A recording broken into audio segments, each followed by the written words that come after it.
Hello student, हम science का video number 10 शुरू करने जा रहे हैं। चैप्टर नंबर 3 का वीडियो है ये। लास्ट वीडियो के अंदर हमने मेंडल की सक्सेस के रीजंस पढ़े थे और मेंडल ने अपने एक्सपेरिमेंट के लिए पी प्लांट को ही क्यों सेलेक्ट किया था इसके बारे में पढ़ा था।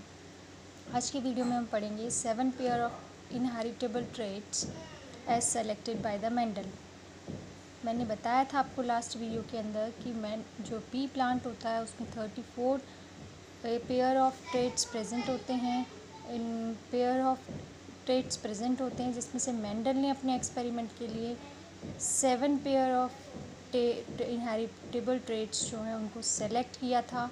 कौन कौन से ट्रेट्स हैं? ट्रेट्स मीन्स होता है करेक्टर्स। दो तरह से हो सकते हैं, डोमिनेंट और रिसेसिव। जो F1 जनरेशन में एक्सप्रेस होते हैं उन्हें बोलते हैं डोमिनेंट, और जो F1 जनरेशन में एक्सप्रेस नहीं होते हैं उन्हें कहते हैं रिसेसिव। ट्रेट ऑफ प्लांट, सबसे पहले हाइट ऑफ प्लांट। हाइट में डोमिनेंट कैरेक्टर कौन सा है? जो टॉलनेस है वो डोमिनेंट कैरेक्टर है, डॉर्फ जो है वो रिसेसिव कैरेक्टर्स है। डोमिनेंट की प्रेजेंस में रिसेसिव अपने आप को एक्सप्रेस नहीं कर पाता, इसे अपन डोमिनेंट कैरेक्टर कहते हैं। नेक्स्ट है पोजीशन ऑफ फ्लावर। फ्लावर की जो एक्सेल पोजीशन है वो डोमिनेंट कैरेक्टर है और टर्मिनल पोजीशन जो है वो एक रिसेसिव कैरेक्टर है। नेक्स्ट है shape of a mature pod. Mature pod की जो शेप होती है वो अगर इन्फ्लेटेड है डोमिनेंट है, और अगर कंस्ट्रक्टेड है तो वो रिसेसिव कैरेक्टर है। इमेच्योर पोड जो है उसका कलर कैसा है? ग्रीन कलर की इमेच्योर पोड जो है वो डोमिनेंट कलर है। येलो कलर की जो इमेच्योर पोड है, पोड का मतलब होता है फली, तो इमेच्योर पोड जो ग्रीन कलर है वो डोमिनेंट है, और जो येलो कलर है वो रिसेसिव कैरेक्टर है। फ्लावर का कलर वॉयलेट कलर जो है वो डोमिनेंट कैरेक्टर है। वाइट कलर के फ्लावर रिसेसिव कैरेक्टर है। शेप ऑफ सीड, राउंड जो शेप है वो एक डोमिनेंट कैरेक्टर है, वाइल रिंकल शेप जो है वो एक रिसेसिव कैरेक्टर है। Colour of seed, yellow colour की जो सीड है वो डोमिनेंट कैरेक्टर है, जबकि ग्रीन कलर जो सीड का है वो रिसेसिव कैरेक्टर है। तो ये 7 पेयर्स ऑफ इनहेरिटेबल ट्रेट्स हैं जो कि मेंडल ने चूज़ किए थे, सेलेक्ट किए थे अपने एक्सपेरिमेंट के लिए। नेक्स्ट टॉपिक है रीडिस्कवरी ऑफ मेंडलिज्म। मतलब मेंडल की जो लॉज थे उनको रीडिस्कवर किसने किया था? मैंने आपको बताया था कि मेंडल ने जो है उनकी डेथ हो गई थी और किसी ने नहीं जाना था कि मेंडल ने मेंडलिज्म जो है वो दे दिया है। उस पर रीडिस्कवरी हुई थी 1900।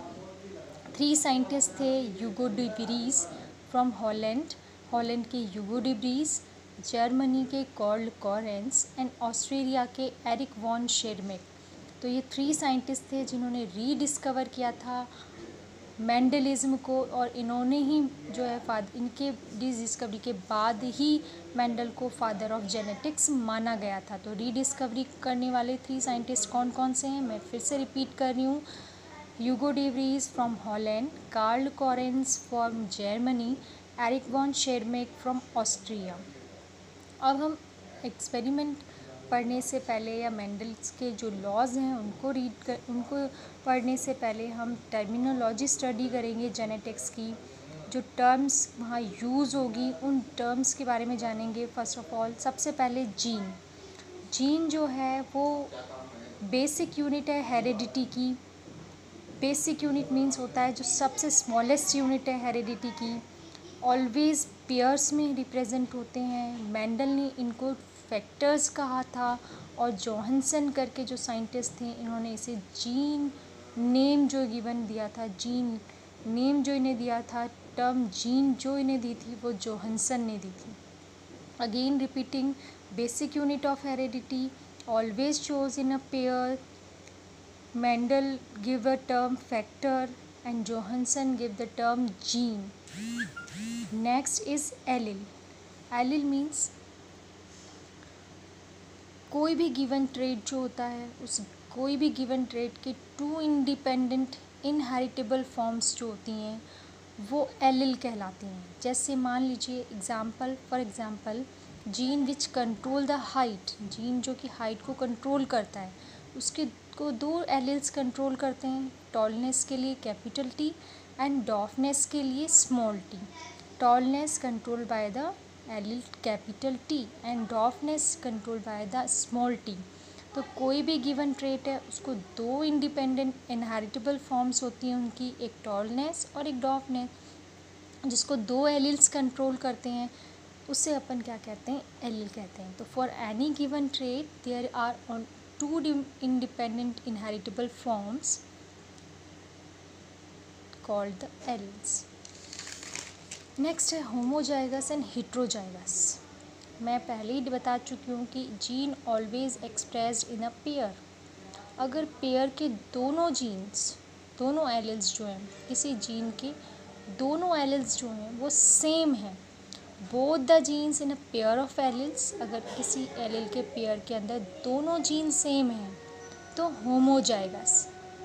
अगर किसी एलिल के पेयर में दोनों जीन्स सिमिलर नहीं हैं, are not similar, if similar then homozygous, not similar then heterozygous, capital T small T.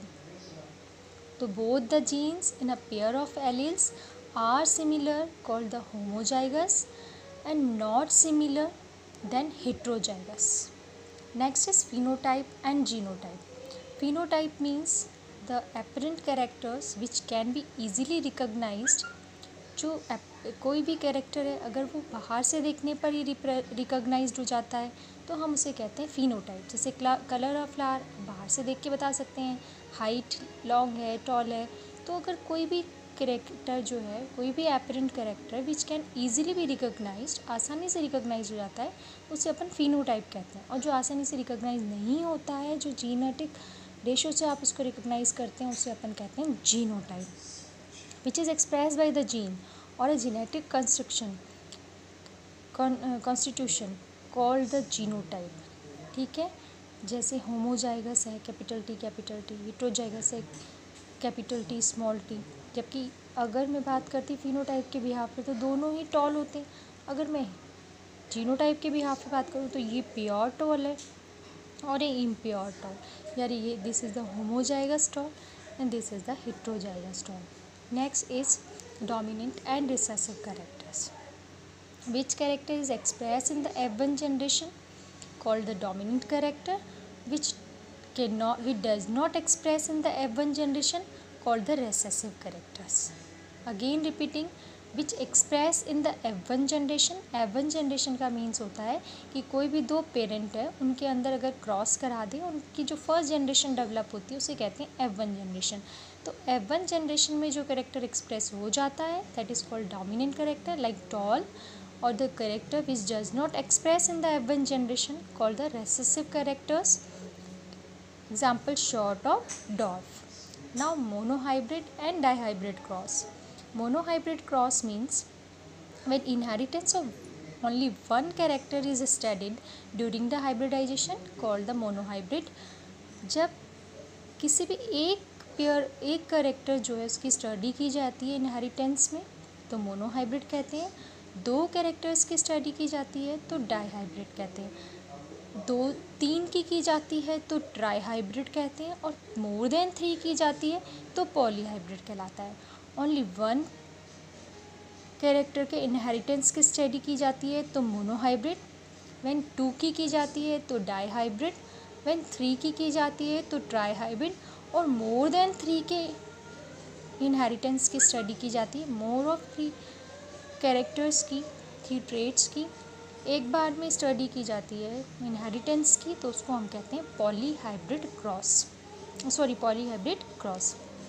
Now test cross और बैक क्रॉस। मैंने आपको बताया था F1 जनरेशन मीन्स पेरेंट्स में क्रॉस करके जो फर्स्ट जनरेशन होती है।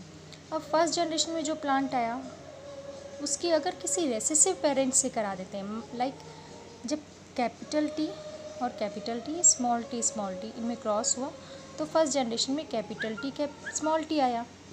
अब कैपिटल टी स्मॉल टी की अगर इस recessive small T means recessive से अगर रेसेसिव पेरेंट से क्रॉस कराया जाए तो टेस्ट क्रॉस कहलाएगा, और दोनों में से किसी से भी करा दिया जाए तो बैक क्रॉस कहलाएगा।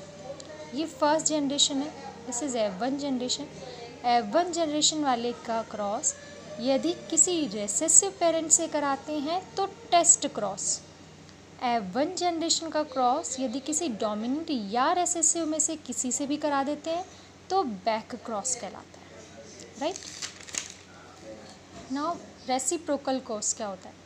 Reciprocal cross means a cross in which plant A capital T used as a male parent और B small t used as a female in another case. इसमें ये क्या था? कैपिटल T ये मेल था, small t female था। जो another cross है उसमें कैपिटल T को हम फीमेल ले लेते हैं और स्मॉल t को हम मेल ले लेते हैं।